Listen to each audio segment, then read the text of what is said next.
Hi అండి, అల్లాహరితోకి స్వాగతం. ఈరోజైతే నేను ఖైరతాబాద్ గణేషుని చూస్తానికి వచ్చాను ఫ్రెండ్స్. ఇదైతే తెలుగు రాష్ట్రాల్లోనే కాదు, భారతదేశంలోనే కాదు, ప్రపంచవ్యాప్తంగా గుర్తింపు ఉన్న వినాయకుడి విగ్రహం ఫ్రెండ్స్.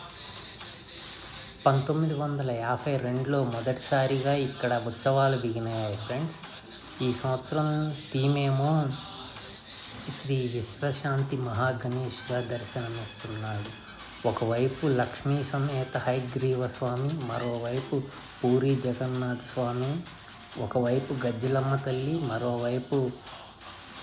మరోవైపు కన్యకా పరమేశ్వరి అమ్మ ఉన్నారు ఫ్రెండ్స్.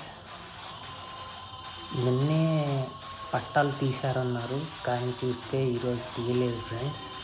వర్షం పడుతుంది, అందువల్ల మళ్ళీ కవర్ చేశారు. వాళ్ళని రిక్వెస్ట్ చేస్తే కొంచెం పైకి లేపారు.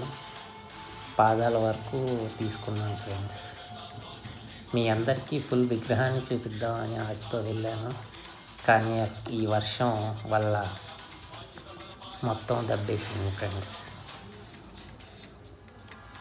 కొండి హయగ్రీవ స్వామి, స్వామివారి పాదాలు.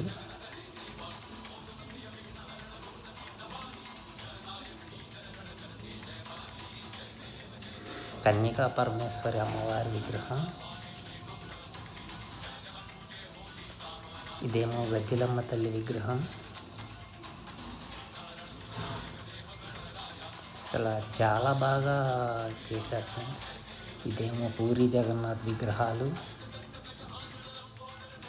నా నెక్స్ట్ వీడియోలో అయితే తప్పకుండా ఈసారి ఫుల్ విగ్రహాన్ని చూపిస్తాను ఫ్రెండ్స్.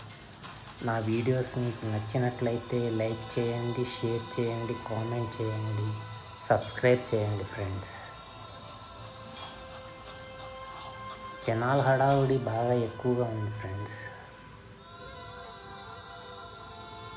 నెక్స్ట్ టైం అయితే మెట్రో ట్రైన్లో ఎలా రావాలి ఏంటి అనేది కూడా చూపిస్తాను ఫ్రెండ్స్. హైదరాబాద్లో కొత్తగా వచ్చిన వాళ్ళకి క్లియర్గా తెలుస్తుంది. Okay, bye.